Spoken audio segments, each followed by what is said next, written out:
Bueno, vamos a empezar la tercera charla. El ponente es José Miguel Mulet, es licenciado en Química en la Universidad de Valencia y doctor de la especialidad de Bioquímica y Biología Molecular. Ha estado trabajando en Suiza y ahora actualmente trabaja en el Laboratorio de Crecimiento Celular y Estrés Abiótico del Instituto de Biología Molecular y Celular de las Plantas. Es un centro mixto entre la Politécnica de Valencia y el CSIC.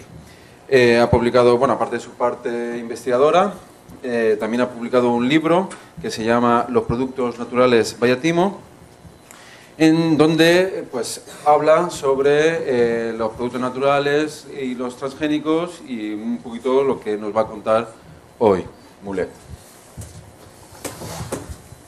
Hola, què tal? Bueno, moltes gràcies per la introducció.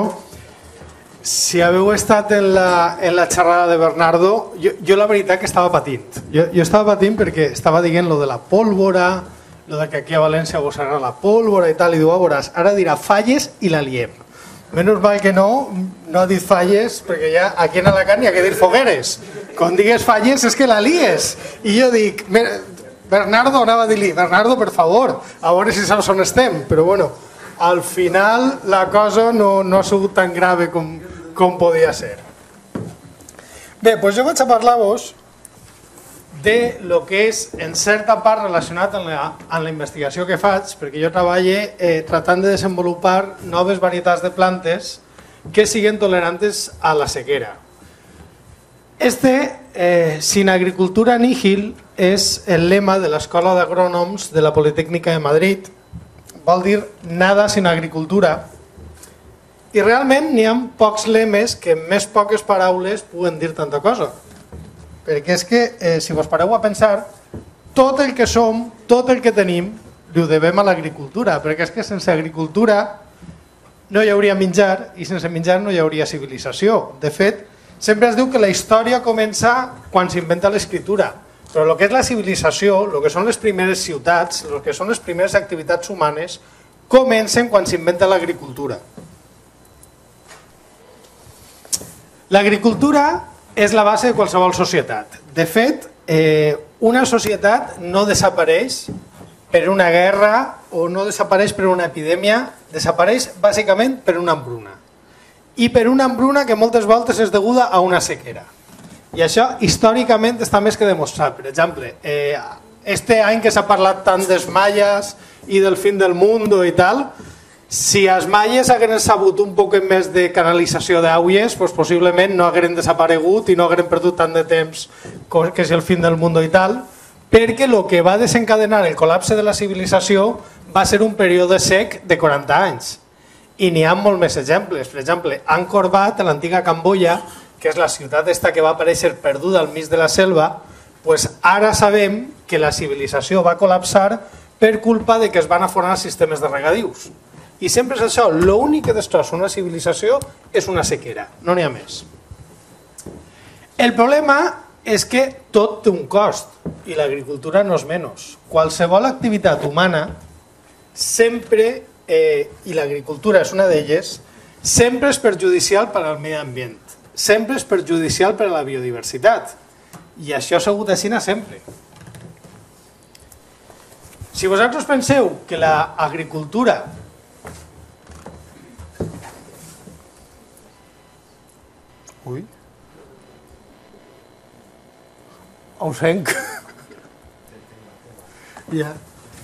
Si vosaltres penseu que l'agricultura és una activitat natural, penseu en qualsevol activitat agrícola, per exemple, llevar la mala herba, llaurar un terreny. Això no és natural. És dir, si tu, per exemple, vols respectar la biodiversitat d'un terreny, el que has de fer és deixar-lo, no fer agricultura. Perquè en el moment en què tu entres en un terreny i lleves les males herbes, el que estàs fent és carregant-te tota la biodiversitat que n'hi ha. És dir, parlar d'agricultura ecològica és un poquet com parlar d'un divorci amistós. És dir, són dos termes que són contradictoris, per definició. És dir, Un divorci mai és amistós, l'agricultura mai és ecològica, perquè tu dius, no, és agricultura que respecta la biodiversitat. A veure, quan un llaurador qualsevol va a un camp i lleva les males herbes, el que està fent és carregant-se tota la biodiversitat que n'hi ha allí, perquè un agricultor li diu mala herba, però un botànic li pot dir que és un endemisme d'alt valor ecològic. I els dos tindrien raó, cada un des del seu punt de vista. És un aspecte que sempre hi ha que considerar.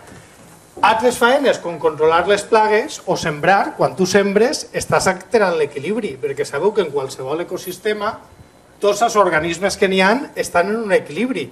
Si tu comences a ficar llavors d'una espècie determinada, el que estàs fent és trencant aquest equilibri que s'ha establert entre les diferents espècies. Recolectar, separar llavors per la següent collita, etc. etc.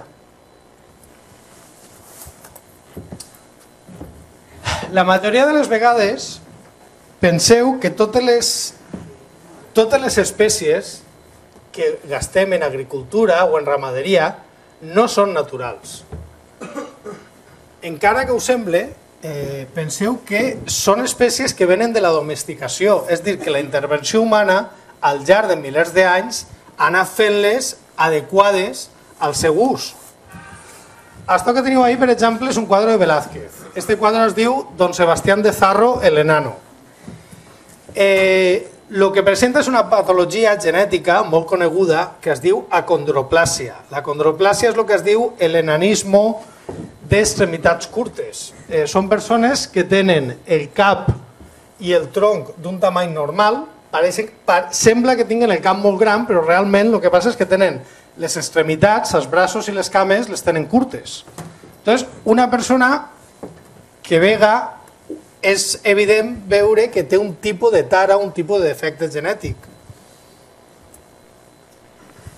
Quan tu no veu este gos, ningú pensaria que és un gos que està malalt, però realment ho està. És a dir, té exactament la mateixa malaltia que té Don Sebastián de Zarro, el personatge del quadre. Però què passa? Artificialment, el que hem fet és mantindre aquesta malaltia, aquest defecte genètic i crear una raça nova perquè tenia un interès de que era un animal de companyia. Vosaltres imagineu-vos que aquest animal tinguera que buscar-se la vida en la natura. Un gos no és més que un llop domesticat. Imagineu-vos una manada de llops caçant i per mig un tèquel. Home, jo crec que si no tinguera una persona ficant-li de mitjar tots els dies, els llops quan vegueren el tèquel anirien primer per tèquel i després ja veurien. Però, òbviament, és una espècie que no està adaptada per viure en la natura. És una espècie que està absolutament adaptada per viure en la companyia humana. Dir que és natural, doncs no, realment no és natural, perquè si no existira l'home, no existirien la majoria de les espècies domèstiques, per no dir que no existiria cap. I això ha passat en els animals, però també ha passat en les plantes. Totes les plantes cultivades estan domesticades. És dir, una planta en la natura el que té són les llavors molt menudes i molt resistents per a que puguen disseminar-se. Realment, el que fa la domesticació és anar seleccionant aquelles que tenen la llavor més gran perquè són les que tenen més aliment. El cas més extrem seria la dacsa i el teosinte. Això que teniu aquí és la dacsa silvestre. És una planta que existeix en Centroamèrica que es diu teosinte, que no serveix per a alimentació perquè és bàsicament una mala herba, que té aquí una espècie de llavor que és el gra. Els maies, en un període de 200 anys, van domesticar aquesta planta i la van convertir en el que és l'avantpassat de la dacsa actual, que ja té la forma i que ja podríeu reconèixer. Per a fer això, el que van fer va ser seleccionar 4 mutacions espontànies que ells van veure que es donaven, anar creuant-les per aconseguir que deixara de ramificar i per aconseguir que fera la llavor més gran.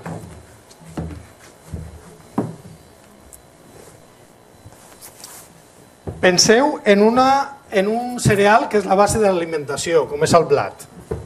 El blat és un Frankenstein, és a dir, és una espècie més rara impossible.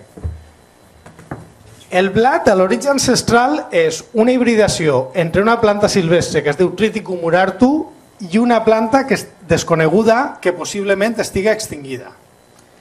Eixa hibridació entre dues plantes que va donar lloc a una espècie que es diu el trigo de Emmer, que és esta d'aquí, que actualment encara es cultiva, és una varietat antiga que té la particularitat de tindre 4 còpies d'un genoma.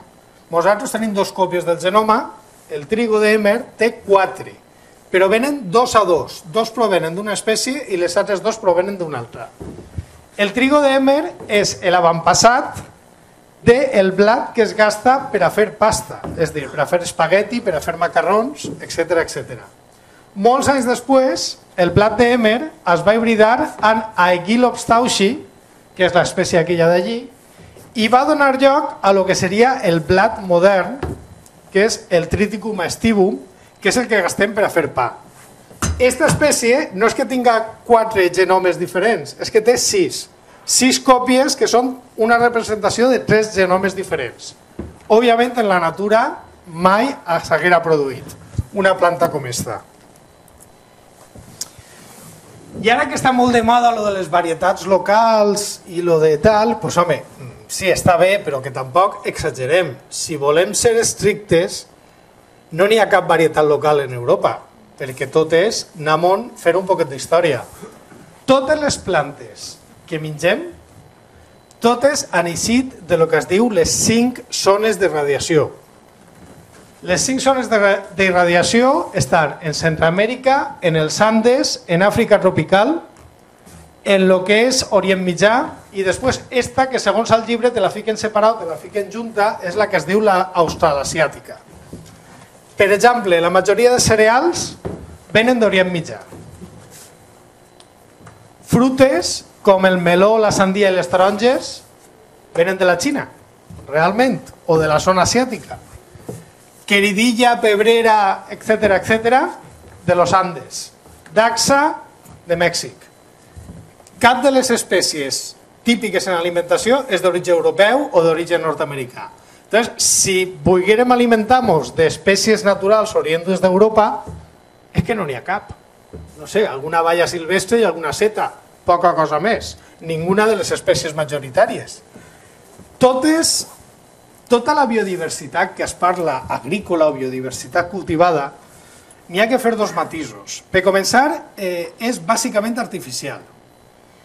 I per una altra banda, comparar el que és la biodiversitat d'una espècie agrícola a la biodiversitat silvestre, d'espècies silvestres, és com comparar, no sé, una casa de protecció oficial en l'Empire State.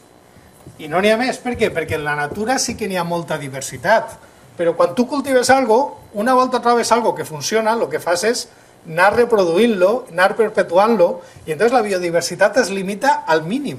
És a dir, pràcticament penseu que la queridilla que sembra en Europa ve de 12 plantes que van vindre d'Amèrica. No de 12 espècies, sinó de 12 macetes amb 12 plantes, i d'ahir han eixit totes les varietats europees. Clar, quan tu no es fica a seqüenciar el genoma, a analitzar l'ADN, es dona compte que són pràcticament iguals, que és com els pobles que n'hi havia antes, que tots eren cosins, que agarraves la guia telefònica i amb 4 cognoms tenies tot el poble. Doncs això és el que passa en la majoria de les varietats cultivades, que a voltes semblen molt diferents, però genèticament venen a ser la mateixa.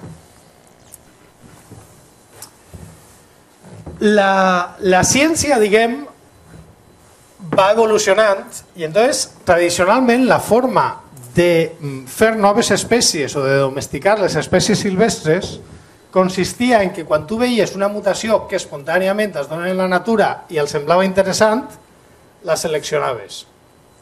I ja està. Hasta que va arribar un moment que es van donar compte que això es podia fer més ràpid. Doncs més ràpid com era? Això va passar durant els anys 50, doncs, home, van descobrir que n'hi havia tractaments químics o tractaments físics que alteraven l'ADN. Tractaments químics són productes químics mutàgens, com l'EMS o la colchicina, i tractaments físics, bàsicament radioactivitat.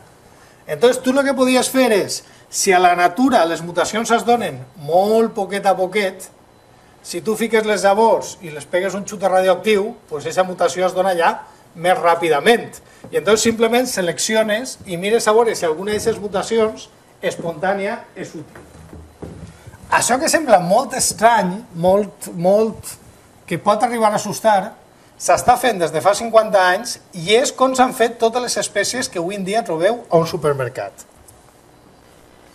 Mireu, esta figura me la dona una amiga meua que li diuen Concha Domingo, que treballa a l'IVIA, l'Institut Valencià d'Investigacions Agràries, que es dediquen a buscar noves varietats d'arròs. Simplement el que fan és agarren arròs, llavors les irradien i busquen. Per exemple, aquí el que han trobat és una que té la mata més curta. Moltes voltes tindre la mata més curta significa tindre el gra més gros. És dir, és el que es diu la relació entre grano i paja, que és el que determina que un cereal siga més productiu o menys productiu. A partir de diferents tractaments, d'una varietat original com la Bahia, que és esta d'aquí, la que diu control, trauen totes aquestes varietats, que són mutants espontanis que s'han produït després de tratar-les llavors en radioactivitat. Així és com han desenvolupat, per exemple, l'arròs bomba o l'arròs Bahia, que són varietats molt freqüents. En el seu moment es van fer en radioactivitat. Però no vol dir que l'arròs sigui radioactiu. Simplement tu li pegues un tractament, fas tot això i quan tu veus una que és interessant directament la propagues. Òbviament, el que arriba al supermercat no ha estat en contacte amb radioactivitat, en tot cas ha sigut 5 o 6 generacions abans. Llavors tenim que l'agricultura en el segle XXI té un gran repte. N'hi ha que donar de menjar a molta gent. Crec que són 7.000 milions de persones i creixent. Possiblement al 2050 diuen que s'estabilitzarà la població, però per si acas convendria anar amb cuidado. Òbviament, l'agricultura és una activitat contaminant. És una activitat que té un efecte negatiu sobre la biodiversitat i sobre el medi ambient. N'hi ha que tratar de minimitzar-lo, és a dir, n'hi ha que tratar que aquest efecte siga el menor possible. Per què? Perquè si ens carreguem el medi ambient, ens ho carreguem tot, no n'hi ha més. Però tampoc n'hi ha que oblidar-se d'un altre punt, que té que haver aliments que siguin barats i segurs per a la majoria de la població, per no dir per tota, que és òbviament l'objectiu final. Per què? Si en algun moment ens preocupem només del medi ambient i ens oblidem que hi haga menjar per a la població, va ser un desastre. I si ens preocupem només que hi haga menjar per a la població i ens oblidem pel medi ambient, va ser el mateix desastre d'una altra forma. Entonces, n'hi ha que mantindre aquest equilibri completament. Entonces, n'hi ha diferents estratègies. Entonces, n'hi ha qui pensa que l'agricultura ecològica és el futur, és una forma d'aconseguir aquest objectiu d'aliments per a tot el món respectuosos per al medi ambient, que és la que millor premsa té, i n'hi ha una altra escola, diguem, una altra estratègia, que és la que aconsegueix engastar varietats transgèniques. Entonces, el que vaig a fer ara és analitzar-vos des del punt de vista de la ciència el que implica cada una d'aquestes opcions, realment què volen dir, i veurem per què una continua sent molt minoritària i una altra és la que pràcticament està copant el mercat mundial. Sabríeu quina és quina? Quina és la minoritària i quina és la que està ocupant el mercat mundial? Alguna idea? Jo vaig en trampa, jo sé la resposta, però bé, la gràcia és... Puc dir-vos que si compares el volum de producció d'agricultura ecològica i de transgènica, possiblement estem de l'ordre d'una supera, depèn del cultiu, depèn del país, per exemple, en Espanya, en un cultiu com la dacsa, n'hi ha una que supera l'altra al voltant de 200 vegades. Sabríeu quina és quina? Exacte, ecològica en general és minoritària. Ara veureu per què. Normalment la transgènica, diguem, en volum de producció supera per golejar. L'agricultura ecològica en el fons és una gran idea. Una gran idea vull dir intentar fer que l'agricultura siga el més respectuosa en el medi ambient.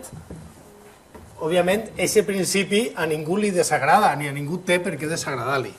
El problema de moltes bones idees és que el camí de l'infern està pavimentat amb bones intencions. I a voltes tu pots tindre una intenció excepcional, genial, però si la desenvolupes d'una forma que no és la més adequada, pues, al final dones compte que el resultat que estàs obtenint és el que és, no el que tu voldries que fora.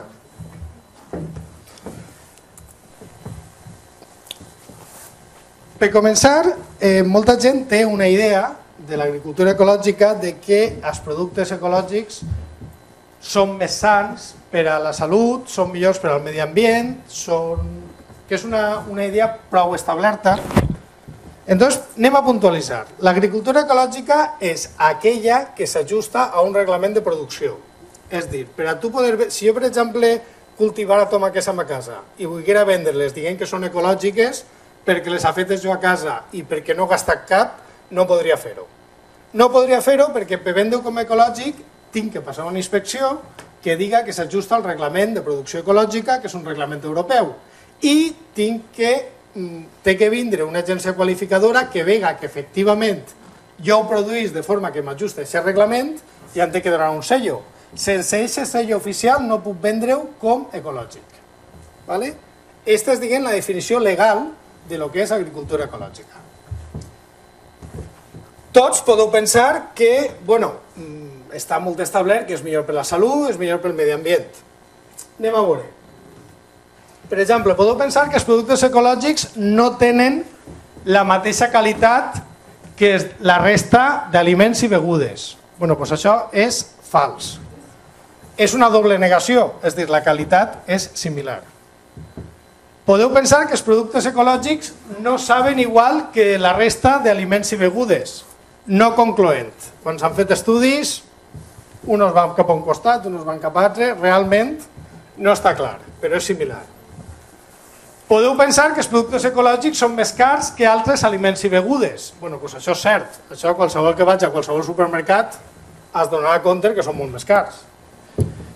Podeu pensar que els sistemes de producció ecològica són menys eficients que altres sistemes i impliquen un major ús de terra. No concloent. A veure, no concloent, sí que és veritat que en cultius, com per exemple la fresa, entre la producció ecològica i la producció convencional no n'hi ha apenas diferència pel tipus de cultiu que és, però si te'n vas a cultius que necessiten més fertilització de nitrogen, bàsicament a cereals, la caiguda és entre el 30 i el 40%. I podeu pensar que hi ha un gran número de logotipos de producció ecològica existents, que significa que no n'hi ha normes comuns per a la producció ecològica de la Unió Europea. Bueno, això és fals, sí que n'hi ha un logotip unificat. Ara podeu dir-me, tot això ho has dit tu, no? O tot això en què el bases? Bueno, no, jo aquí soy un correveidile. Tota la informació que vos ha llegit... Sí, perdona que t'interrompa, és que per la manera com està expressat la primera afirmació, dius, no tenen la misma calidad. Normalment es diu que té més qualitat, és el que hauríem d'interpretar. Bueno, tu saps això qui t'ho diu? Això t'ho diu... El que vos ha fet és simplement copiar-vos la informació sobre alimentació ecològica que és en la pàgina web de la Unió Europea dedicada a l'agricultura ecològica, que és l'organisme regulador d'aquest tipus de producció. Haveu vist alguna afirmació sobre la salut, que siguin bons per a la salut o que siguin pitjors? No, en la pàgina web oficial, no, és que no n'hi ha, és que no te la diuen. I vos puc dir una cosa més, el primer reglament de producció ecològica és de l'any 91 i en aquest reglament explícitament estava prohibit fer al·legacions de que són millors per a la salut, perquè no n'hi havia cap estudi que ho demostrara. Y entonces explícitamente es día no se puede promocionar la agricultura ecológica en base a sus propiedades para la salud. Ara, en el reglament que tenim ara, que és del 2007, s'ha llevat això, però continua sense, diguem, ara simplement s'ha deixat córrer, però continua sense estar permitit fer al·legacions per a la salut i, de fet, ells mateixos, si vos claveu aquí, no heu encontrat cap referència a beneficis per a la salut. I són els que estan regulant aquest tipus de producció. Respecte a lo que en dies, jo l'únic que he fet és dir-te la informació tal qual com la posen ells. Es que por la China dius, no tienen la misma calidad. Dius, és fals. Però això és el que entens tu. Jo només el dic el copy-paste de lo que ells diuen. El que preferiria o el que agrairíem com a usuaris és que digueren són millors o tenen més qualitat. Fals. Això seria molt més entenedor que tal com... El problema és que, per una part, n'hi ha un equilibri. No n'hi ha cap estudi seriós fet a gran escala que diga que tinguin una qualitat superior. Tots els estudis que s'han fet donen que són molt similars. Sobretot els estudis que es fan comparant moltes variables. A voltes sí que és un estudi que compara una variable i diu és millor, però després olviden que hi ha 3 o 4 variables més que estan igual o que estan per baix. Entonces, per això, el que el diuen és bàsicament no dir res. És dir, deixar-te frases molt ambigües, no clavar-se en temes de salut, però, repetís, qualsevol que es clave, busque agricultura ecològica Unió Europea. Esta és la pàgina oficial, vaig a la part en espanyol i n'hi ha una secció que és què és l'agricultura ecològica. Va trobar-se això, res més. Una informació molt light, però que realment no diu res. Respecte al tema de logotipos, sí que és veritat que durant un temps no va haver un logotipo unificat. El problema és que n'hi havia el logotipo de cada agència acreditadora o el logotipo de cada país i això diuen que induïa confusió en el consumidor. Entonces, van haver moltes reunions, van haver tal, i al final va ser graciós perquè després de 2 anys de reunions, d'estudis, de viatges, de dietes, van fer este logotipo. I es van donar compte que l'empresa alemana Aldi, en la seva línia de producció ecològica, gastava este logotipo, que era pràcticament igual. Solució, 2 anys més. Va costar 5 anys dissenyar el logotipo oficial, que és este. Una altra curiositat, dient que volien un logotipo unificat per a no induir a confusió al consumidor. El problema és que el que han fet la majoria dels productors és agarrar el logotip unificat i mantindre tots els logotipos anteriors de la denominació d'origen, de l'agència acreditadora, del Consell Regulador Nacional o Regional, en la qual cosa, quan tu compres alguna de producció ecològica, pareix un general de Corea del Nord, perquè més medalles no li caben. Però, en fi, i al final resulta que en comptes de donar informació, estàs donant menys informació. Bueno, fins ara ja us ha dit que la producció ecològica és una producció que s'ajusta a un reglament. Bueno, doncs si el reglament està ben fet, pot ser ecològica. Ja us ha dit que ells mateixos sembla que no s'ho creuen molt perquè la informació que donen realment no el diu res. Però bé, el reglament, si teniu la paciència de llegir-lo, com he fet jo, és que és una mica avorrit, però bueno, es pot llegir, simplement va detallant-te el que pots fer i sobretot el que no pots fer. Entonces, n'hi ha prou tecnofòbia, és dir, bàsicament s'exclouen algunes pràctiques, com per exemple, diu que no es poden gastar fertilitzants sintètics, no es poden gastar insecticides de síntesi, etc. De tant en tant apareix alguna cosa que està escrita d'una forma curiosa. Per exemple, diu que los abonos seran de preferència compostados. Clar, de preferència vol dir que o sí o no. Però bueno, alguna altra cosa curiosa que trobes és que està permitido el uso de preparados biodinámicos. Bueno, la agricultura biodinámica és una cosa que se li va ocurrir a un senyor que li diuen Rudolf Steiner, que deia que n'hi havia que sembrar en funció del signe del zodiac, que n'hi havia que sembrar en funció de la lluna, que per a tindre més fertilitat tenies que enterrar cuernos. Bàsicament és una superstició, però bueno, a esta gent per lo vist li agrada, no? I si la llegiu, el preparado biodinámico n'hi ha uno que és enterrar una calavera cerca del lecho del río i són coses d'estes que semblen, no sé, el manual de la bruja Lola, però bueno, això sembla que val en agricultura ecològica. Vos ha parlat dels 4 primers artículos. Ara ve el 5è.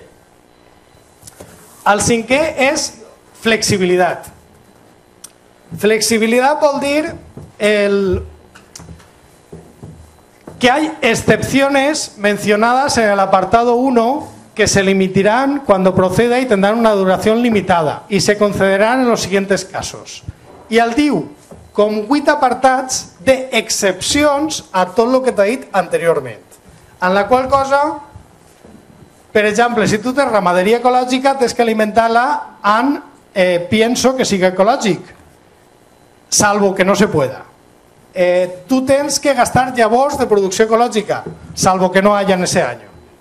Entonces, arriba el moment que el reglament t'està dient una cosa i t'està dient també la contrària.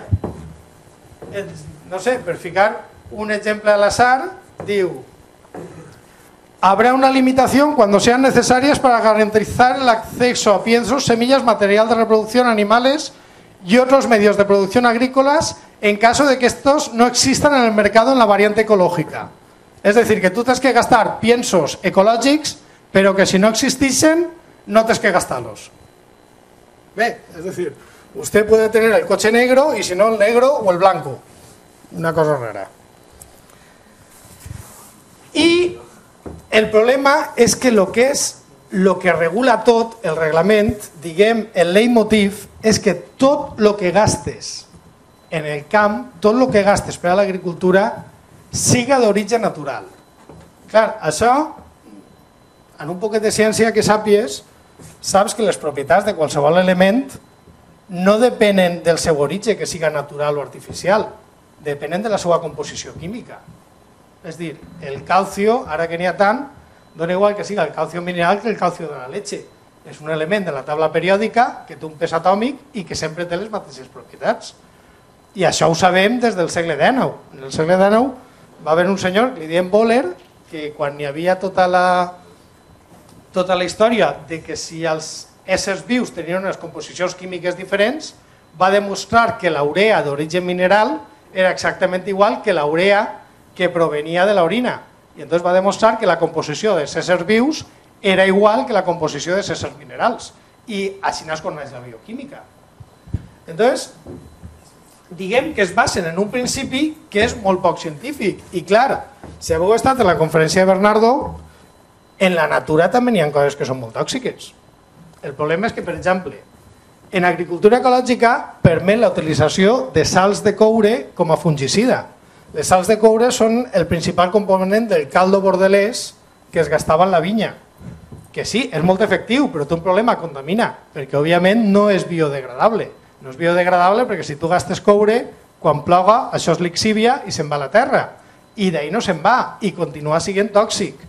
N'hi ha molts compostos sintètics que tenen l'avantatge de ser biodegradables. De fet, últimament només s'aproven, ara el criteri d'aprovació de qualsevol fitosanitari és molt estricte i una de les coses que es té en compte és el seu impacte ambiental, mentre que aquí, al ser natural, ja val. Per exemple, l'insecticida típic, sabeu que ara n'hi ha una petició per a que es prohibisquen els neonicotinoides per qüestió de salvar a les abelles. I entonces n'hi ha 4 insecticides que són d'ús comú, que són neonicotinoides, que s'està debatint si es prohibeixen o no. N'hi ha una cosa molt graciosa. L'insecticida més típic en agricultura ecològica és l'espinosat, que és un nicotinoide. És a dir, els neonicotinoides són molècules sintètiques fetes per parèixer als nicotinoides, que són insecticides naturals. Però és que l'espinosat, que és un insecticida natural, té tots els problemes que tenen els nicotinoides, entre ells que és terriblement tòxic per a les abelles. Però clar, al ser natural es veu que ningú li importa i es gasta en l'agricultura ecològica. De fet, jo vaig estar al seminari d'un científic que havien fet un projecte d'agricultura ecològica en Equador, en Chirimoya, i entonces per a tratar la plaga havien tratat en espinosat i el problema que havien tingut és que es carregava tot, la plaga i l'insecte pol·linitzador, i al final no l'havien pogut gastar. Per què? Perquè és un insecticida d'ampli espectre que es carrega tot el que pilla. És a dir, no és ecològic perquè tu, un insecticida, el que li demanes és que siga molt específic de la plaga, però que el reste d'insectes beneficiosos es deixa tal qual.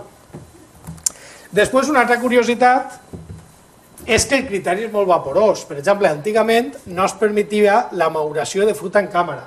En l'any 2008 es va prohibir, es va canviar el reglament i de sobte s'autoritza la maduració en càmera. Exemple, si aneu a qualsevol tenda d'agricultura ecològica en hivern trobareu tomàquets. Trobareu tomàquets perquè s'han fet en càmera. I ja està, i estan etiquetades com a ecològiques. Entonces, de cara al consumidor, pues mira, si tu tens un producte que ha complit tota la normativa, el pots reconèixer perquè té este segell. Si tu tens algun producte que s'ha acollit alguna de les excepcions que venen a l'artícul 5è del reglament, tindrà aquest segell.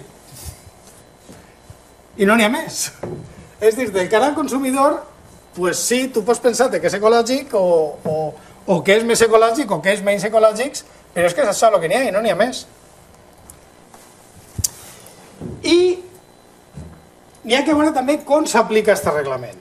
És dir, perquè clar, òbviament, cada llaurador fa, diguem, el millor que pot fer per guanyar-se la vida, però després ve la inspecció i tal, però anem a veure, per exemple, un manual d'agricultura ecològica, dels molts que n'hi ha, que es pot trobar, a veure què diuen. Entonces, quan uno vol una tècnica, pues li demana que tingui una base científica, perquè l'agricultura és una ciència. Però en canvi aquí què diu? Diu que en ramaderia ecològica el millor és la curació con medicina natural. I entonces diu que per a quan n'hi ha, clar, en qualsevol explotació ramadera, pues n'hi ha problemes d'higiene i de control, normal. I entonces diu que en agricultura ecològica el que tens que fer és tractaments de xoc basats en pràctiques de medicina natural com la fitoteràpia, la homeopatia o l'acupuntura. Bé, venga allà. A veure, exemple pràctic. O sigui que en agricultura ecològica n'hi ha que gastar pseudociència, perquè no té base científica, com la fitoteràpia, siguent generosos, alguna pràctica sí, però homeopatia i acupuntura. A veure, vosaltres imagineu-vos una granja en grip aviar. Tratamiento ecológico. Acupuntura. Ara imagina't al xino les agulles perseguint les gallines que damunt del ser producció ecològica van soltes. A veure, graveu-lo i fiqueu-lo al YouTube perquè això no tindrà desperdici. A veure, vosaltres penseu que en una producció ramadera es pot controlar en acupuntura? Siguen seriosos. Per favor. Per favor. De fet, això és el que diuen. El que no diuen és que en ramaderia ecològica en la Unió Europea està autoritzat l'ús d'antibiòtics. I si tu vas al reglament, n'hi ha una sèrie d'antibiòtics, que a més és molt curiós, perquè tu te'n vas al reglament de producció ecològica dels Estats Units i estan absolutament prohibits, però en canvi en l'ecològica d'Europa sí que estan acceptats. En canvi, si te'n vas a les plantes, n'hi ha antibiòtics d'ús agrícola que en Europa estan absolutament prohibits i en els Estats Units estan acceptats. És a dir, que tu mires diferents reglaments de producció ecològica i cada un és de son pare i de sa mare. És una cosa curiosíssima. Es veu que l'ecologia depèn més del país que de la ciència. Bueno, això que vos dic no és una opció aïllada, perquè pots dir, bueno, l'idiota este igual ha agarrat una pàgina web, ho fica així i ho fica com si fos general. No, no és una cosa aïllada. Al marge de que ja vos he ensenyat que el reglament fa referència a la biodinàmica, això, per exemple, és la pàgina web de la Societat Espanyola d'Agricultura Ecològica, que és, diguem, la major societat a nivell nacional, i t'estan venent llibres d'homeopatia ovina i caprina. Homeopatia, bueno, igual simplement és donar àuia, ja està. És dir, pensar que tot es cura en àuia, perquè no n'hi ha cap compost actiu. I podeu veure un exemple, este cap de setmana es va fer en València la Fèria de Biocultura. Si pareu a veure el programa, a part d'agricultura ecològica i tal, també parlaven de que no n'hi havia que vacunar-se, parlaven d'una cosa que es deia yoga ocular, que jo m'he quedat curiositat de saber el que era, parlaven de coses com reiki i tal, és dir, que es mesclen conceptes de ciència, però sobretot molta pseudociència. I clar, això a mi és una cosa que em creu els cables. Després, un altre problema molt gros d'aquest reglament és que n'hi ha un concepte molt útil per a saber si algo és beneficiós o té impacte ambiental, que és el que es diu la huella ecològica o la motxilla ecològica. Aquest concepte, més o menys, vol dir quan tu produeixes algo, el que siga, des del moment de la producció fins que ho gastes, fins que elimines els residus, ja siga per reciclatge o per emmagatzemament, tota l'energia que has gastat, és a dir, tota la motxilla ecològica que té aquest producte, que es pot mesurar, per exemple, en emissions de CO2, es pot mesurar també en quilocalories i tal, però un concepte és veure les emissions que produeix. Un concepte tan interessant no està recollit al reglament d'agricultura ecològica, no es considera per a res. I, per exemple, podeu anar a qualsevol tenda de productes ecològics en el nord d'Europa, que són els principals consumidors, i trobareu frutes tropicals i trobareu de tot importat. I, òbviament, una importació que moltes voltes implica un gas de CO2. Entonces dius, home, de fet, Espanya és el principal productor d'agricultura ecològica de la Unió Europea i és un dels països que està en la cola de consum. Per què? Perquè principalment tota la producció és per exportació. És a dir, tota va en camions i bàsicament d'Alemanya. Entonces dius, home, si jo consumisc ecològic, complisc i tal, i després tirar-li gasoil i fes quilòmetres, doncs home, no sé què dir-te. Que també n'hi ha que dir, siguem sincers, que no es pot generalitzar. N'hi hauria que anar cas a cas, perquè podeu dir-vos, no, el millor seria que en Alemanya produïen la seva agricultura ecològica en estiu, perquè en hivern, si tenen que produir-la en un hivernacle cremant gasoil, doncs igual dic, no, deixa, que continuen important, que encara és menys. Però és que el problema és que no ho consideren. És a dir, els sellos donen independentment de l'origen, de la importació i de tal. Aquest és el problema que dic jo, perquè a voltes resultarà que igual sí que és més ecològic que ho facin en Espanya, però que ho miren, que ho estudien, perquè en cada cas serà diferent. I és una cosa que avui per avui no s'està fent.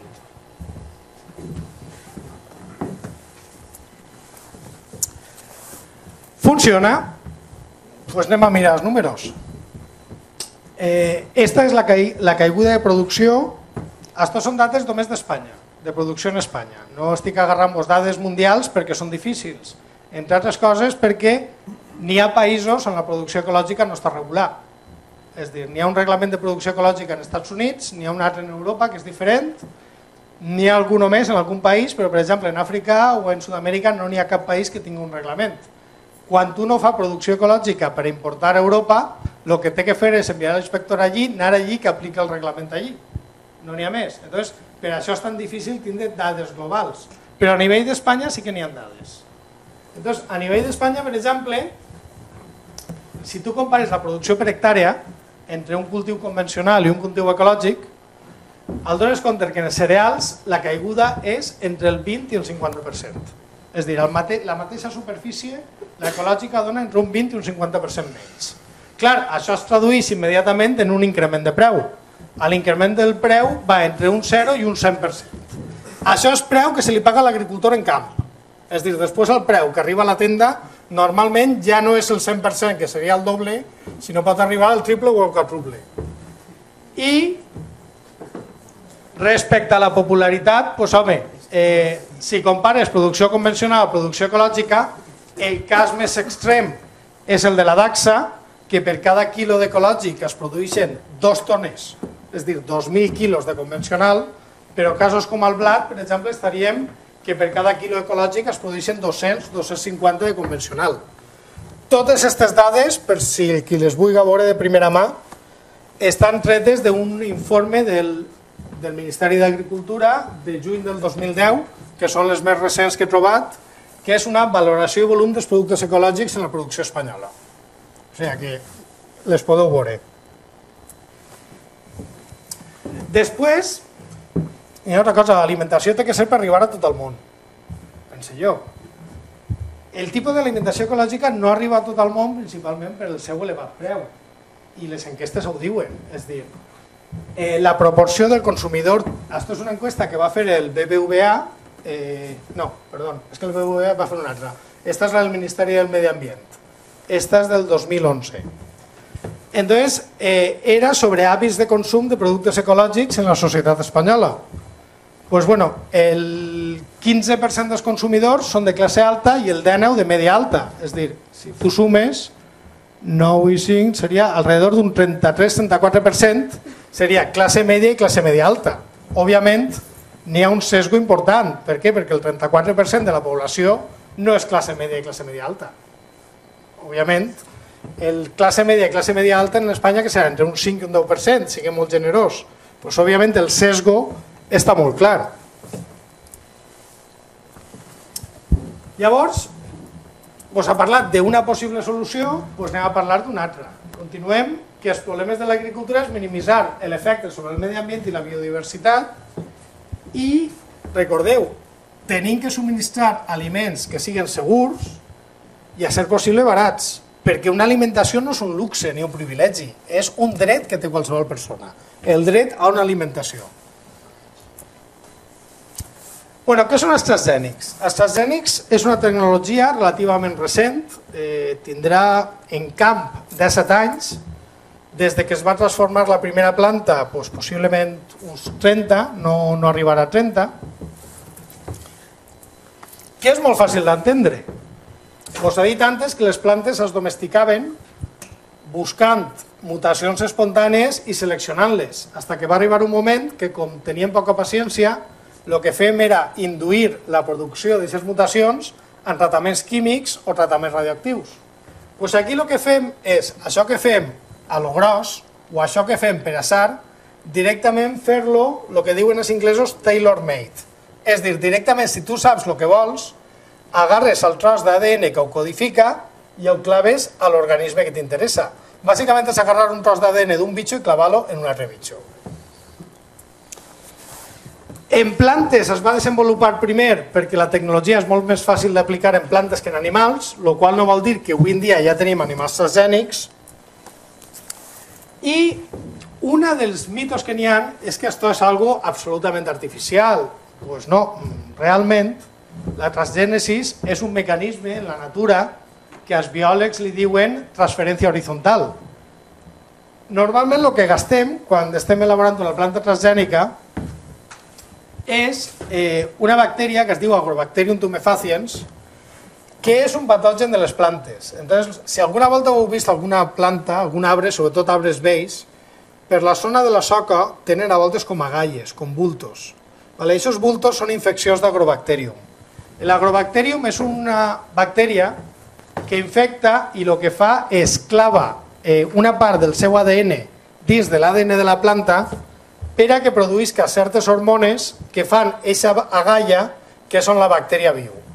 Llavors el que fem és agarrar tota la part que infecta, llevar-la i clavar al gen que ens interessa. Realment l'únic que fem és dirigir un mecanisme que existeix en la natura. En la natura molts organismes intercanvien gens. Un dels casos més clàssics és el bitxo este. Això és un gusano de mar que es diu Elysia chlorotica. Com veieu és verd. Este bitxo tenia una costum molt rara. Tenia la costum de que prenia el sol. És a dir, era un bitxo que de repent flotava i si a la superfície estava un rato i tornava al fons. Clar, això als biòlegs es tornava bojos, perquè, home, exposar-se a depredadors, tal, quin sentit té que este bitxo prenga el sol? El problema és que quan vam veure l'alimentació d'aquest bitxo és bàsicament Posidònia oceànica. El bitxo és propi del Mediterrani, en la costa d'aquí n'hi ha, és a dir, no n'hi ha que anar-se molt lluny. S'alimenta bàsicament d'algues. Bueno, i la Posidònia, que és una planta, no és una alga, antes de que un ambientòleg vinga a pegar-me.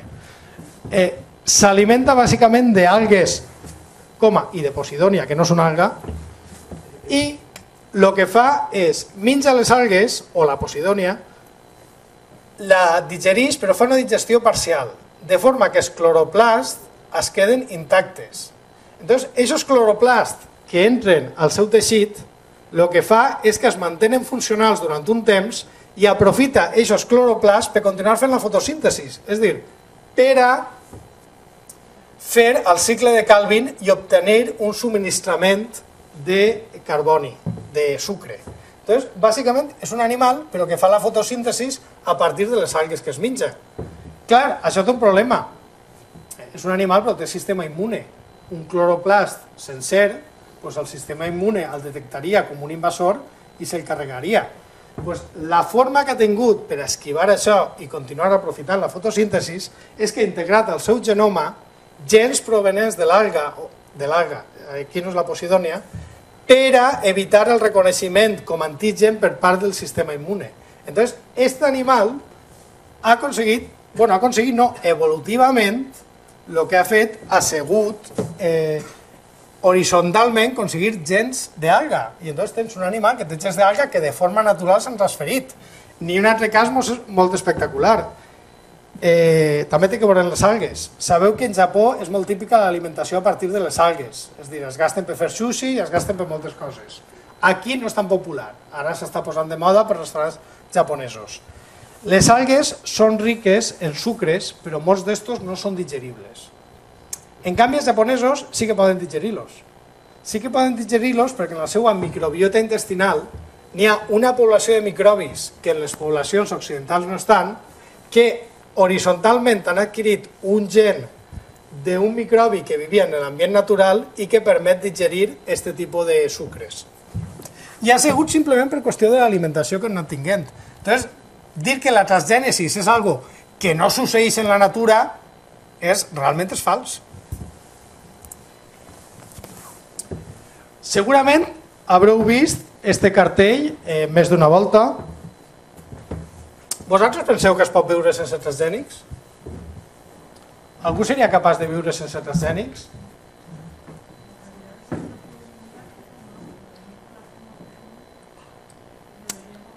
No. A veure per què.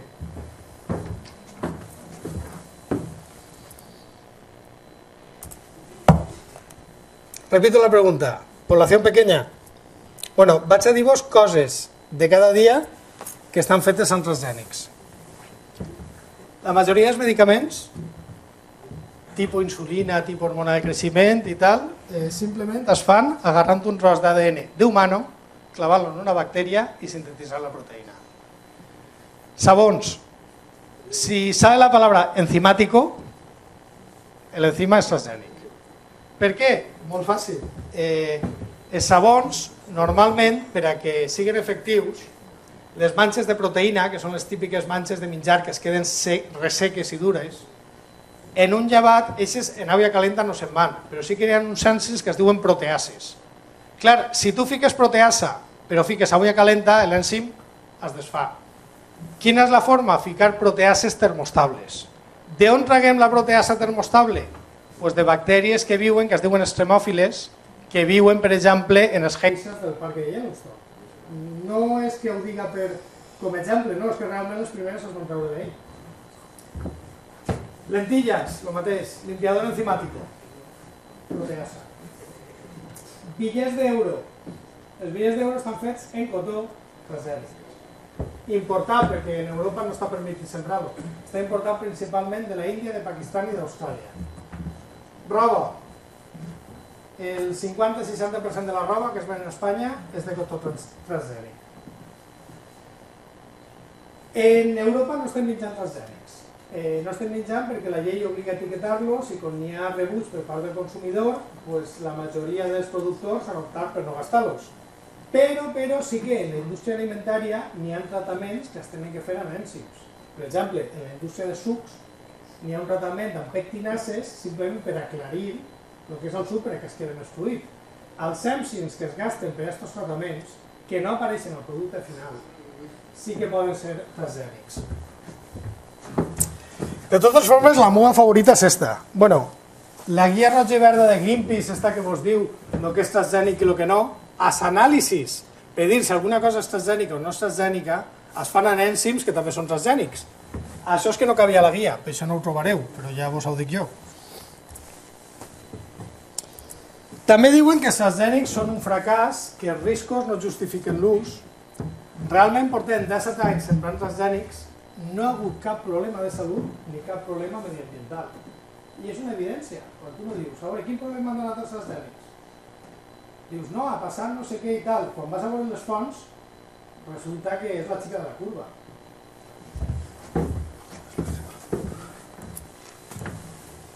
I bueno, i aquí podem veure les dades, aquestes són les del 2011.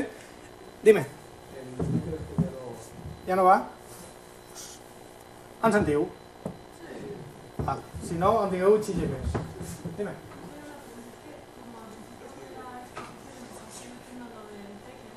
Sí. La mayoría de razas de perro actuales son del siglo XIX y principios del XX.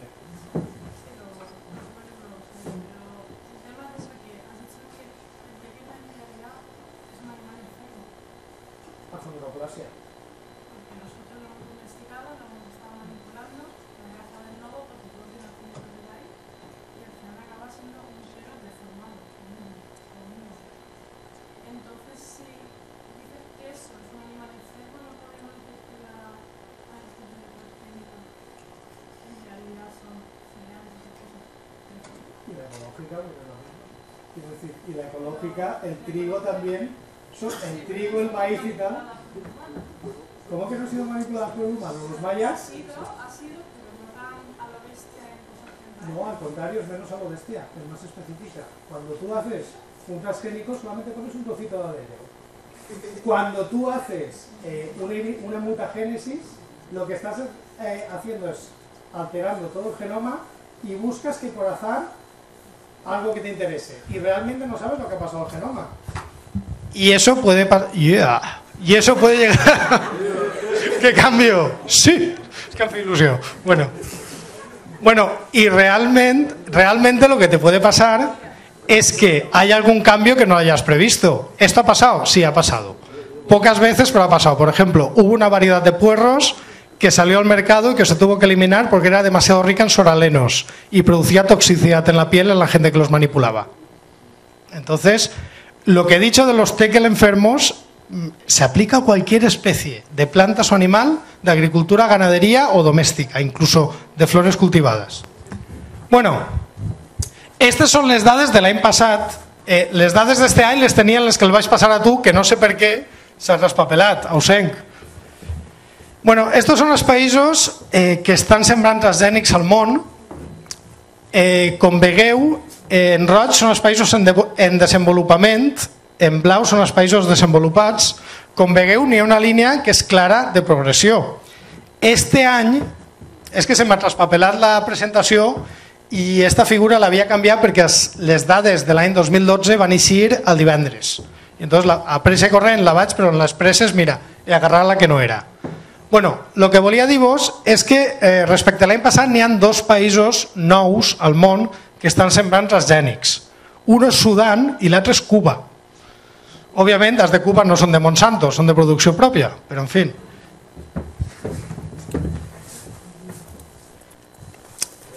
El principal país productor és Estats Units, la tecnologia la van inventar ells, és lògic, però el més graciós és el segon és Brasil. Brasil sembra transgènics des de que va arribar Lula da Silva al poder.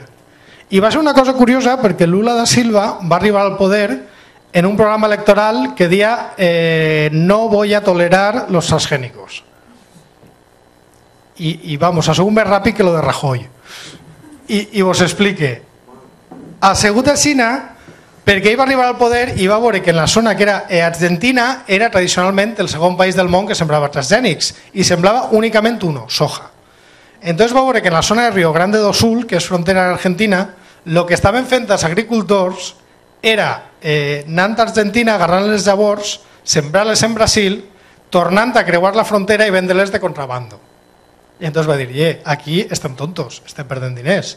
Entonces va parlar amb els agricultors, va veure si realment era rentable, si realment es valia la pena, i van començar a sembrar soja. Lula, que deu ser més listo que la fam, va veure que si la tecnologia funcionava, per què tenia que emprar tecnologia que estava feta bàsicament en Estats Units per a problemes o per a solucions que igual no és el que més li interessava. Entonces, quina és la planta nacional o quin és un dels cultius més importants de Brasil? El fesol. Segur provat la feijoada, que és el plat típic brasileño. Bueno, pues el fesol tenia una epidèmia, un problema en una epidèmia de virus. Entonces, lo que va fer en una empresa pública, que es diu Embrapa, va desenvolupar un fesol tolerant a virus que l'estan comercialitzant des de l'any passat. O sigui que ha sigut un exemple d'una estratègia molt enfocada i ha passat del no al sí en res. De moment el que està funcionant són el que són els fàcils, el que es diu de primera generació. De primera generació vol dir que bàsicament en un gen aconsegueixes l'efecte que vols. Són, diguem, els transgènics fàcils. Fàcils vol dir, per exemple, plantes resistents a insectes. L'únic que n'hi ha autoritzat en Europa, que és el maíz BT, el que tolera insectes, és un d'estos. Bàsicament, és tòxic per a un tipus d'insecte que és el de la plaga del taladro. També n'hi ha plantes que són resistents a herbicides d'ampli espectre i plantes resistents a virus. Per què es gasten? Bueno, esto és una foto d'un camp experimental. Esta foto crec que s'ha pres a la província de Lleida. I aquí veieu, és un camp de la dacsa que sembrem a Espanya, que és la Mont 810, i al costat està un camp que és la mateixa varietat, exactament la mateixa varietat, sense el gen que li confereix resistència a insecte. Este és l'aspecte que té el camp quan no el trates. Òbviament, uno que no sembre daxa transgènica el que té que fer és gastar insecticida per a evitar tota la plaga del taladro, que el taladro és una malaltia endèmica, sobretot en la zona de la Cuenca de l'Ebre. Per això sembra la gent, perquè realment estan funcionant. Ja vos dic jo que si no funcionaren, no sembrarien. De fet, per exemple, en Castilla-La Manxa es va introduir aquesta varietat de daxa, però com que el taladro allí no tenia molta prevalència, es va deixar de sembrar. És a dir, els transgènics no són més que una ferramenta. Al que li fa falta la gasta i al que no, no. N'hi ha més aplicacions, moltes de les quals no es parla en la premsa, però que algunes ja estan en funcionament. Per exemple, podríem parlar, al meu institut està el grup de Diego Orzáez, que es dedica a fer el que es diuen fàrmacs. És a dir, les plantes són un bon sistema com a biofactoria. I penseu, una planta és fàcil de transportar. És tan fàcil de transportar com agarrar les llavors, clavar-les en un paquet i anar-se'n. Si tu aconsegueixes modificar aquesta planta per a que produïsca un fàrmac, tens l'avantatge de que primera pots produir-la en grans quantitats i d'una forma barata.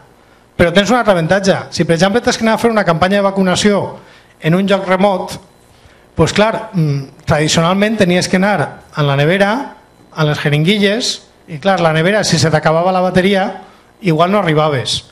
Les jeringuilles, el problema és que a voltes no n'hi ha les condicions d'higiene necessàries, ni la cultura, perquè moltes voltes s'han fet campanyes de vacunació i s'ha intentat adiestrar al personal local per no acabar reutilitzant les jeringuilles i venent-les. I no és cap exageració, en Egipte el 30% de la població té hepatitis C, deguda a una campanya de vacunació contra la meningitis en la que per estalviar van reutilitzar les jeringuilles. I això és una cosa que qualsevol que treballi en medicina vos dirà, que quan van a projectes de cooperació tenen que lidiar amb coses d'estes. Si tu el que fas és tindre una planta que produïsca la vacuna o el fàrmac de forma que menjant-lo tingues la immunitat o que tingues que fer una purificació senzilla que pugues fer-la in situ, doncs són per exemple aquestes plantes que generen un fàrmac.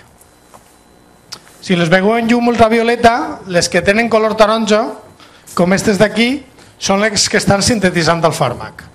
Són les mateixes plantes, simplement és que el fàrmac es veu quan li dones llum ultravioleta. Avui per avui, gràcies a haver gastat transgènics, ja hem estalviat tones d'insecticides i herbicides, hem salvat collites i ha hagut un augment de productivitat, perquè ja vos dic, si realment no funcionaren, ja vos dic que els llauraors haguem deixat de sembrar-les ja fa molt de temps. I bueno, sobretot aquesta febre antitransgènics que es dona sobretot en Europa, perquè en Estats Units no existeix, doncs a voltes arriben a coses molt, molt divertides. Per exemple, aquí teniu paper de fumar lliure de transgènics. Dic jo, boníssim per la salut.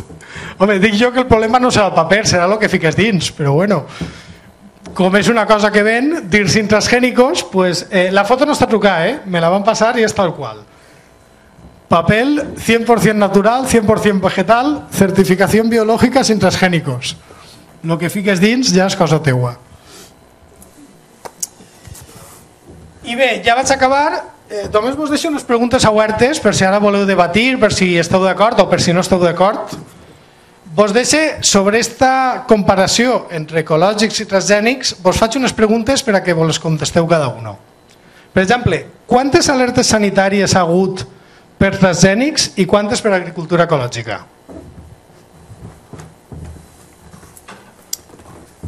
Quants atacs a camps ecològics ha hagut per gent que treballa en biotecnologia?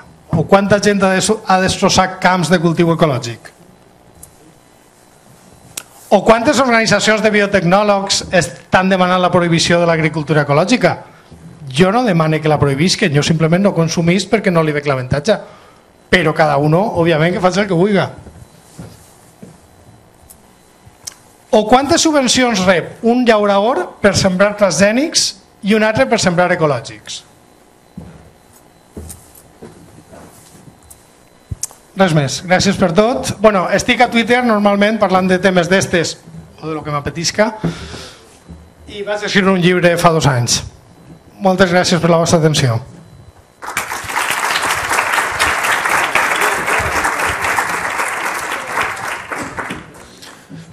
Bueno, ¿tenéis preguntas? ¿Alguien? Un segundito. Sí, has hablado antes, has comentado que mediante las plantas transgénicas y demás se ha conseguido plantas que sean resistentes a herbicidas. El que sea resistente al herbicida va relacionado, o sea, tiene algo que ver también con que una planta puede ser resistente al herbicida, pero puede chupar ese herbicida y luego pasarlo a la cadena alimentaria de las personas, o al ser resistentes tampoco. A ver, dependerá del herbicida. En este caso, las plantas que hay. A ver, uno de los mitos que se dice es que como hay plantas transgénicas resistentes al herbicida, se utiliza herbicida solamente para los transgénicos. No, tened claro que no, se utiliza herbicida para cualquier tipo de cultivo. La ventaja de un transgénico que utiliza herbicida es que se puede hacer lo que se llama siembra directa. Siembra directa es que tú sobre los restos de la cosecha anterior echas la semilla, tratas el herbicida y te olvidas. Porque cualquier mala hierba, en el momento clave, que es la germinación, la va a separar. Antiguamente, en Argentina, por ejemplo, que es el caso más exagerado, porque en Argentina casi que se pasan, la soja lo que tenían que hacer, como la soja es una mala hierba en sí, es un cultivo herbáceo, lo que hacían era dar un tratamiento previo con herbicida. Luego sembraban, pero claro, en las primeras etapas es muy sensible a las malas hierbas, entonces luego tenían que dar otro tratamiento posterior cuando ya había arrancado un poco, pasando el herbicida a ras de suelo para que no afectara. Los herbicidas, sea transgénico o sea convencional, hay una normativa muy explícita de en qué época lo puedes dar y cuánto tiempo tiene que pasar antes de que tú puedas comercializar eso. Te puedo hablar del glifosato, que es el que más se utiliza, y se calcula que la vida media en suelo es de unos 22 días. Entonces, por norma, creo que hay un mes, mes y medio de plazo, es decir, que tú si tratas con herbicida, hasta el cabo de un mes o 2 meses no lo puedes recolectar y llevar al mercado, sea transgénico o no, ¿vale? Normalmente los tratamientos con herbicida, ya te digo, son en la primera etapa de la germinación, o sea que esta ley realmente para el agricultor no es un problema cumplirla. Probando. Bé, en primer lloc, volia agrair-te que hagis fet l'exposició en valencià. Això ha sigut tot culpa del Jordi, que ha sigut qui m'ha convençut. Jordi, moltes gràcies. A veure, vull demanar disculpes perquè Jordi s'havia pegat la currà de fer-me la presentació en valencià i no sé com, es veu que se m'ha traspapelat, lamento l'error, però he portat la que tenia en castellà, però bueno, estava feta en valencià, sobretot per ell per el curro que s'ha pegat, però bé. Bé, i la pregunta anava un poc dirigida jo soc alcoià i Jordi també. Bé, Alcoi ara mateix està en un moment polític diferent als anys anteriors i bé, algunes ideologies porten un poc unida a aquesta tecnofòbia de la que parles. Jo em podria considerar d'esquerres, però des de luego tecnofòbic no ho soc. I quan veig que en Alcoi volen fer ciutat lliure de transgènics... No, ja l'han feta, la van fer l'any passat. Jo m'espante perquè dic, ostres, ara ens llevaran els medicaments dels hospitals, ens llevaran la roba de les tendes. Què està passant? Què significa això de lliure de transgènics? A veure, tu has vist com està el país? A veure, tu pots fiar-te als polítics. Això és simplement una decisió. S'ha posat de moda en alguns pobles fer la declaració de ciutat lliure de transgènics. A efectes legals, quina repercussió té? T'ho dic clarament, zero. I per què té una repercussió zero? Per començar, la normativa de transgènics depèn de la Unió Europea i l'aplicació depèn de cada país. I com a molt a nivell del país pot fer el que es diu la clàusula de salvaguarda, que és dir que fa una moratòria sobre l'aplicació d'aquesta legislació, que és el que ha fet França, però Espanya no ho ha fet.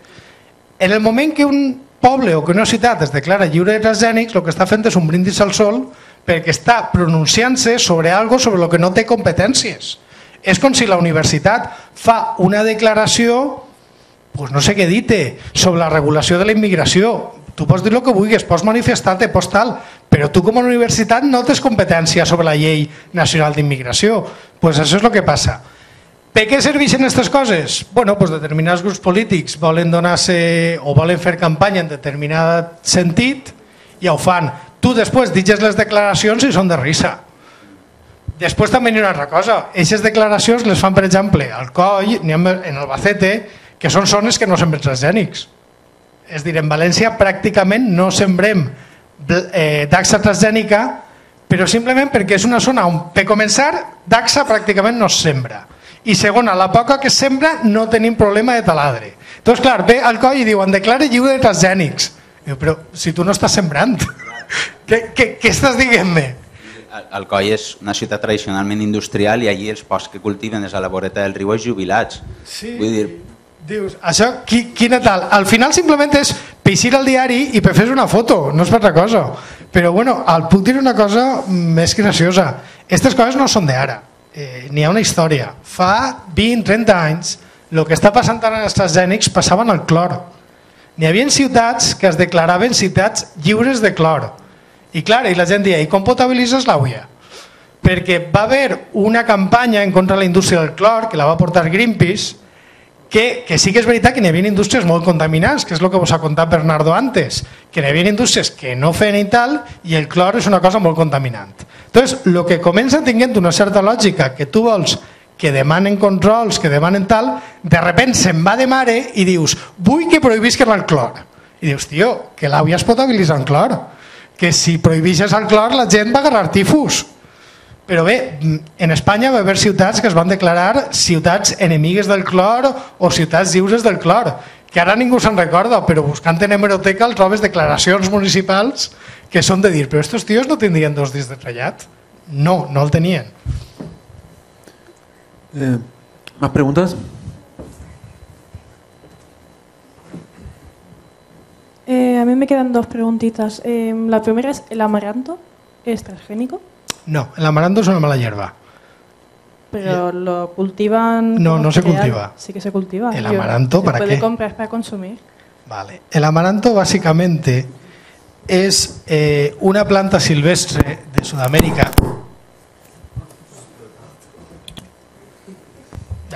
El amaranto es una planta silvestre de Sudamérica. No sé si tiene alguna propiedad, pero básicamente se puede cultivar, pero en general para explotaciones de maíz y tal tiene consideración de mala hierba, porque es una planta de las que se denomina invasora. No sé qué utilidad le das.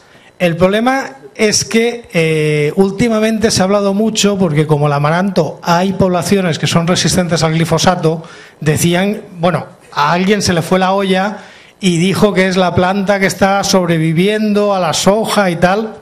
Pero vamos, lo mismo que las declaraciones, que tú leías eso y tampoco sabías exactamente qué querían decir. Pero bueno, ya te digo que amaranto transgénico, que yo sepa, no hay. Y el cultivo también debe de ser minoritario.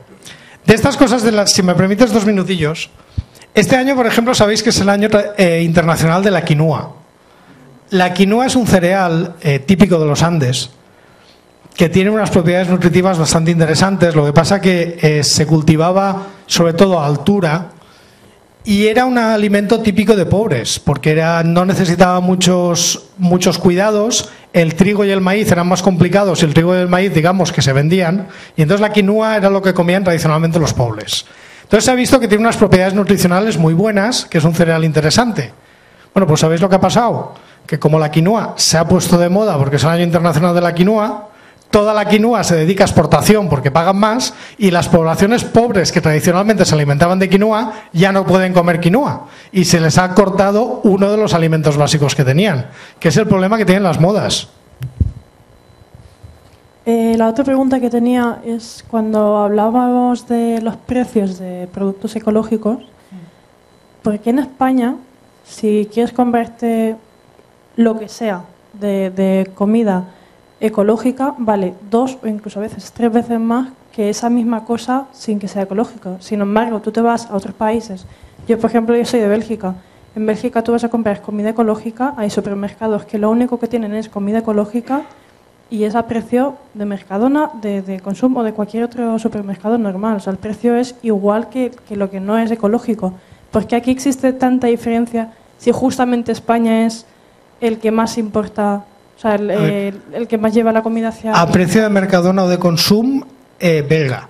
¿Quieres decir? Porque el nivel de vida en Bélgica es más alto que el de España. El alimento general en Bélgica es más caro que aquí, pero en comparación con el sueldo y demás. Vale. No. Vale, es que ese detalle parece que no, pero es importante. Y te digo por qué. En Bélgica, en Alemania, el nivel de vida es más alto que aquí. La gente tiene más dinero y los precios en general son más altos. Bueno, realmente en Alemania el precio de la comida es más barato. Y lo sé porque estuve 3 años, bueno, estaba en Suiza, pero compraba en Alemania por ese motivo. Entonces, el problema de por qué es más cara la producción ecológica en España, básicamente es por la caída de producción. La caída de producción, como ya te he enseñado los datos, si tú en el mismo terreno, si lo haces convencional, sacas una producción X, y si lo haces ecológico, sacas X partido entre 2, X partido entre 3. Para que le salga cuenta, tienes que subir el precio. Además, para que sea ecológica, tienes que pasar un proceso de certificación, que tienes que pagarlo. Eso lo tienes que reflejar en el precio final. Luego, además, los insumos autorizados, que el mercado es minoritario, muchos también son caros. También tienes que reflejarlo. Entonces, son factores que al final se notan en el precio final, más el intermediario. Que ten en cuenta que en agricultura es el que se lleva todo el dinero. Aquí tenemos la suerte que respecto a otros países los precios de la comida son relativamente bajos en general. Si lo comparas a lo que es el sueldo medio, son altos. Si te vas a países del norte de Europa donde importan casi toda la comida y donde ellos tienen sus propias cadenas de importación, ellos directamente hablan con el productor y entonces son ellos los que hacen la oferta. Y es con lo que juegan. Y si además están recibiendo subvenciones por promocionar la agricultura ecológica, lo que pueden hacer es ese porcentaje de subvención quitártelo. Pero vamos, que es una cuestión económica y es una cuestión de márgenes. Pero realmente tienes que pensar en eso. No es que la agricultura ecológica sea más barata, sino que la convencional es más cara, porque toda se va a importar de España. Y es lo que hay, es cuestión de mercado. ¿Qué tal, Félix? Muy bien, gracias. A ver, tengo varios asuntos que comentar. Bueno, varios no, principalmente uno. Y es, bueno, empezando que como biólogo me apasiona todo esto de la transgénesis y lo comprendo y lo apoyo totalmente. Pero temo acerca del papel de, bueno, por ejemplo, el paradigma de Monsanto. Y lo digo porque, bueno, debe ser por mi idiosincrasia. Yo vengo de América Latina y allí tenemos un verdadero trauma con las transnacionales. Y por eso me agrada muchísimo el ejemplo que has puesto aquí y que has colocado la semana pasada en tu blog, del ejemplo cubano y brasilero. Y bueno, pues nada, particularmente esos dos casos me llenan de emoción y de esperanza, ¿no? Yo creo que ese es el verdadero camino, porque someter tu soberanía alimentaria a este tipo de transnacionales es difícil. Es difícil, por ejemplo, ahí está, correcto. Ya. A ver, los transgénicos no es nada diferente a cómo ha funcionado el mercado de semillas en los últimos 200 años. Las primeras patentes de semillas son de la empresa Valmorin, francesa, y son de principios del 19. Los transgénicos son simplemente, pero es que, a ver, si tú compras la semilla, la que no es transgénica, también se la vas a comprar a una gran empresa. Y no hay más. Es decir, porque la empresa tiene el catálogo. Que hay variedades que no están patentadas y puedes utilizarlas. El problema es que, ¿por qué un agricultor utiliza variedades patentadas? Pues porque le salen más a cuenta. Porque son más productivas y son mejor. Y si no le beneficiaran, no las compraría. A nadie le ponen una pistola en la cabeza para que compre este o compre la otra. El agricultor, como cualquier trabajador, busca su propio beneficio. Y un mito es que los transgénicos están patentados. Sí, y la patente dura 20 años y el año que viene caducan las primeras patentes y se van a poder utilizar libremente, como cualquier otro tal. Pero es que se olvidan que las variedades no transgénicas están registradas y también hay que pagar royalties y que muchas veces se los estás pagando a las mismas empresas que están haciendo los transgénicos. Es lo que hay. A mí, personalmente, me fastidia, porque yo trabajo en ciencia básica y a veces lo de las patentes hace que información que podría ser interesante para tus proyectos esté bloqueada y no puedas verla, mientras que toda la información de ciencia básica, yo cuando descubro algo, si puedo, lo que hago es publicarlo para que se entere todo el mundo. Pero bueno, las empresas funcionan así y a mí me fastidia, pero es lo que hay. Ya, sí, es verdad, pero en este caso de los transgénicos, pues hay como un control mucho más riguroso, ¿no? No, a ver. Una protección, A ver, no sé si exagerado, no sé si es la sensación que tengo. no es diferente de la que hay en otras variedades. La noticia esta que te pongo es en España un señor que se puso a injertar una variedad de cítricos protegida, le pillaron y le pusieron un multazo. Claro, como no lo hizo Monsanto, no salió en la prensa. Bueno, salió en la prensa, pero no se ha hecho una campaña en contra de tal. Tampoco... sí, Monsanto es la principal. A ver, ¿alguna vez os habéis preguntado por qué se habla de Monsanto y no se habla de Bayer, de BASF, de Pioneer, que son empresas que también venden transgénicos? Bueno, porque Monsanto fue la primera, nada más. Fue la que desarrolló la tecnología. Pero hay más compañías que venden transgénicos, que harán cosas buenas y cosas malas. No lo sé porque yo no trabajo con ellos. Pero piensa que las empresas funcionan como funcionan, independientemente de los transgénicos, que no es más que una tecnología. ¿Y tú piensas que esa iniciativa cubana y de Brasil, de públicas... Yo creo que sí. Mira, es lo que te iba a decir, que se me ha ido al santo al cielo. Pensar que todos los transgénicos son Monsantos, ver una parte de la verdad, porque hay transgénicos públicos. El caso más flagrante es el del arroz dorado, que es un consorcio de empresas que, como era un proyecto complicadísimo que implicaba 7 o 8 genes, lo que hicieron fue liberar todas las patentes para que pudiera utilizarse en los países donde hiciera falta, libre de royalties. Y se está desarrollando y está funcionando. Y no entiendo por qué ha tenido oposición de grupos ecologistas, que no lo entiendo. Porque una cosa que puede ayudar a evitar la ceguera infantil, no sé por qué se ponen en contra. Brasil está desarrollando la tecnología porque le interesa, pero como prefiere optar por un modelo público. Genial. Cuba también ha optado por un modelo público. España me encantaría que optara por un modelo público, porque yo como investigador de ciencia básica me podría haber beneficiado. ¿Cuál es el problema?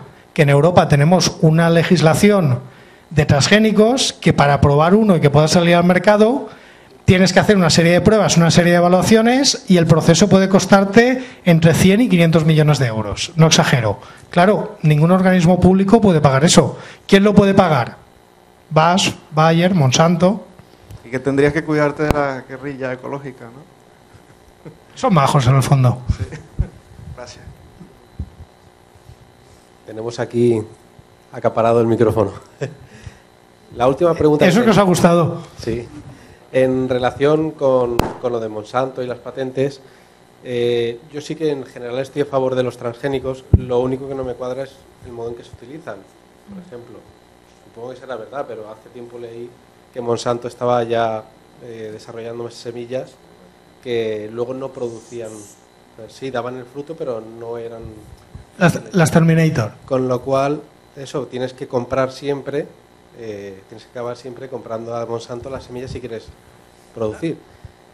Y luego, por otra parte, leí hace ya un par de años, que eso ya sí que no sé si será verdad, que uno de los problemas que encadenó eso, bueno, uno de los problemas que encadenó la hambruna en Somalia, por ejemplo, era que se empezaron a comprar semillas de, no sé si de este tipo, o semillas a un productor en vez de producirlas los campesinos, ellos mismos se acostumbraron a comprarlas, semillas que luego no producían, no podías volver a plantar, y claro, pues el día que hubo que no tenían dinero para seguir comprando semillas, pues ya no podían hacerse con sus propias cosechas. No lo sé si será verdad, pero ahora hablamos de eso. Pienso que puede llegar a ser un futuro eso, que si se desarrollan semillas que luego no son fértiles... Más que un futuro es un pasado, y te explico. Esta historia que me estás contando, que se ha difundido muchísimo, en el fondo tiene gran parte de leyenda urbana, y te la cuento exactamente. Lo que dices tú de las semillas estériles es una tecnología muy buena, porque en muchos cultivos se previene cuando se autohibridan, el grano sale de mucha peor calidad. Entonces se utilizan lo que son las semillas híbridas.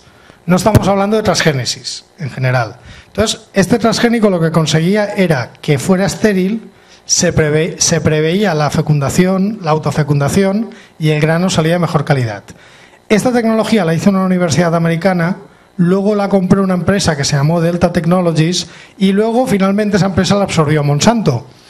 Como por el camino ya se había empezado a alarmar de todo esto y tal, Monsanto al final decidió no desarrollarla nunca. Es decir, no hay ninguna variedad transgénica que sea androestéril, es decir, que tenga una tecnología que le haga infértil. Lo cual no quiere decir que sea una tecnología muy útil. Por ejemplo, en ciencia básica se utiliza. Y en mi instituto de investigación, un grupo, el de José Pío Beltrán y Vicente Moreno, hace poco sacaron una variedad de geranio que utilizaba esta tecnología y la flor era preciosa. ¿Por qué? Porque como no gastaba energía haciendo todos los gametos masculinos, acumulaba más pigmentos. Es una tecnología que, como todas, es útil y como todas puedes ver dónde se aplica. Yendo a lo de las semillas, tradicionalmente, antes de los transgénicos, muchos agricultores han preferido comprar la semilla cada año. Porque tienes que pensar varias cosas. Para empezar, cultivos como el maíz. Las variedades híbridas son mucho más productivas por un fenómeno que en agronomía se conoce como heterosis o vigor híbrido. Es decir, si tú partes de dos parentales diferentes, el hijo no va a ser una mezcla de los dos, sino va a ser una suma de los dos. Y esto es una cuestión botánica que se estudia en los libros de genética y que en agricultura se utiliza desde hace tiempo. Claro, ¿qué pasa que si tú utilizas un híbrido para hacer semilla? Pues aquí tienes la genética mendeliana y la segregación de caracteres independientes, que el 25% será como papá, el 25% como mamá y solo el 50% será híbrido.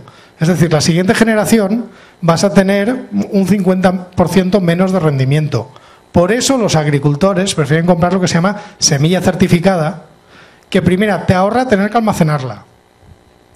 Te garantiza la germinación, porque la semilla es algo bastante complicado. Si tú la semilla la almacenas mal y se te pudre, pierdes la cosecha. O si piensas que la has almacenado bien, tiras a sembrarla y ha caído la germinación, si te germina el 40%, pierdes la cosecha. Entonces, un agricultor en un país, digamos, civilizado, desarrollado y tal, pues prefiere tradicionalmente comprar la semilla que hacérsela él por todos estos motivos, porque además si la compra certificada la puede cubrir con el agroseguro, etcétera, etcétera. Ahora vámonos al caso de países en vías de desarrollo. Mira, el problema ese es el menor de todos los problemas que tienen, de comprar semilla o tal, porque es que, entre otras cosas, para una agricultura de subsistencia, es que son unos parámetros absolutamente diferentes de esto que estamos hablando. El problema es cuando se mira con los parámetros europeos las circunstancias de estas de Somalia. Mira, te puedo decir que en casos de hambruna la mayoría de las grandes empresas de semillas regalan las semillas, como pasó en Haití. Que bueno, que en Haití Monsanto regaló un montón de semillas y encima dijeron que es que eran transgénicas. Y ellos dijeron, bueno, pero es que es la que utilizan los agricultores en Estados Unidos y les van de maravilla y nos han quejado.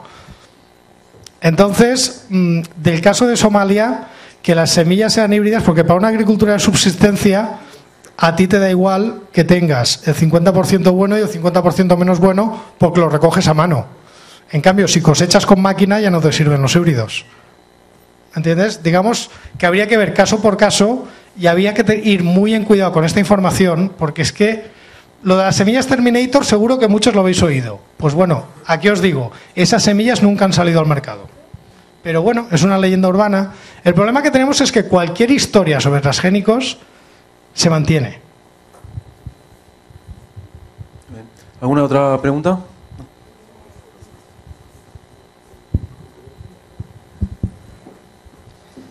Bon dia. Jo crec que me'n vaig un poc del tema dels transgènics i tal, perquè és una curiositat. Això es parla de l'agricultura biodinàmica.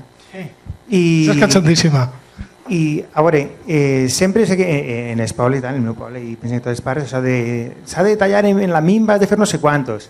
Això és una espècie de sabidoria popular. Hi ha alguna investigació? Hi ha alguna ciència ahí darrere realment? Sí, s'ha fet alguna volta algun estudi i s'ha vist que no. És dir, sí que és veritat que n'hi ha, però el mateix que passa en l'agronomia passa també en la medicina. Entonces n'hi ha tradicions populars de que si fas tal cosa es va una pelanfit i tal i qual. I a voltes és veritat, a voltes sí que n'hi ha una base real, però altres voltes no. En qüestió de l'agricultura, sí que n'hi ha moltes històries d'en quina lluna s'ha de sembrar, en quina lluna s'ha de recollir, que és una cosa de tradicions populars, perquè clar, quan la gent no tenia televisió i estava tot el dia al camp, pues tal. També n'hi ha una tradició, per exemple, que diuen que quan hi ha lluna plena n'hi ha més parts que quan no n'hi ha lluna plena. En canvi, quan tu dones classe, que són tots del mateix any, resulta que no tenen tots el cumpleaños al mateix dia de cada mes. Pues en això passa el mateix. És a dir, si això fora veritat, resultaria que en cada any només tindrien el cumpleaños els 2 o 3 dies de la lluna plena. I realment els aniversaris en qualsevol classe estan dispersos. Per què? Perquè lo de la lluna plena realment no és cert. Sobre aquestes tradicions, sí que s'ha estudiat, però no s'ha vist res realment significatiu. Ara estic pensant, siguem molt generós si n'hi ha alguna de les tradicions, però totes les que van relacionades amb lluna i amb estreles i tal, no. Sí que les que van relacionades amb primavera, estiu i tal, sí que tenen una base certa, però és lògic, perquè depèn de la temperatura i de la llum. Vale? Però diguem que al meu institut n'hi ha un grup que funciona, que estudia regulació per llum, i sí que una volta li vaig preguntar si n'hi havia algun tipus, perquè clar, sí,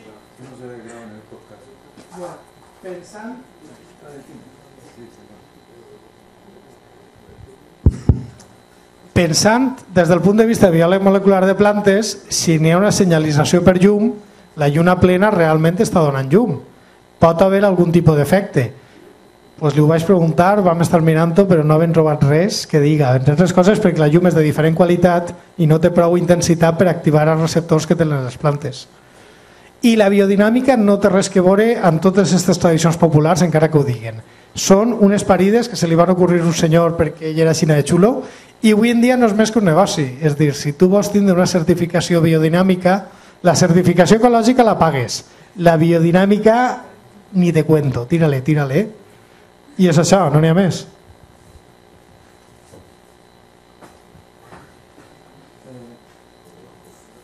¿Alguna pregunta más?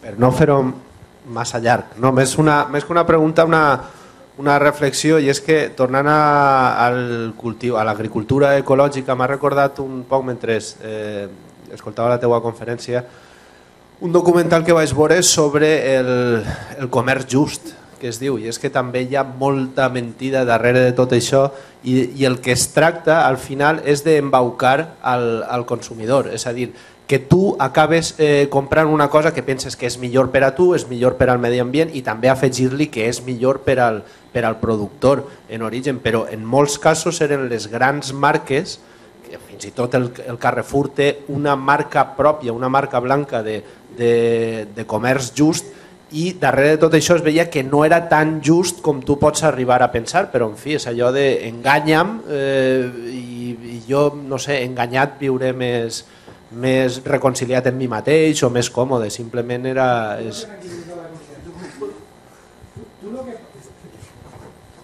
Sí, és veritat. El problema és que no m'agrada generalitzar, perquè quan comences a parlar n'hi ha realment coses que estan funcionant i n'hi ha altres coses que no. Entonces, en aquestes coses mai m'agrada fer generalitzacions. Però mira, per exemple, he mencionat antes un projecte que em van explicar sobre agricultura ecològica en la Chirimoya. Bueno, pues el senyor nos contava que la diferència en Equador, el que es paga per el quintal, que crec que són 12 quilos i mig, de cafè ecològic i de cafè no ecològic, la diferència són 50 cèntims d'euro. Quan aquest cafè arriba als Estats Units, la diferència s'ha multiplicat per 3, per 4 o per 5. I aquestes coses, sobre comerç just, pues sí, n'hi haurà gran part que serà comerç realment just i n'hi haurà alguna altra part que simplement és una marca que ven i ja està. I en agricultura ecològica passa el mateix, n'hi haurà productor que realment pensarà que ho fa per fer una cosa, un benefici, encara que el reglament, ja vos dic, no li ve que el benefici per cap lloc, i n'hi ha qui és simplement una marca comercial que ven. I molts productors t'ho diuen, que ells fan ecològic perquè t'eixi del mercat.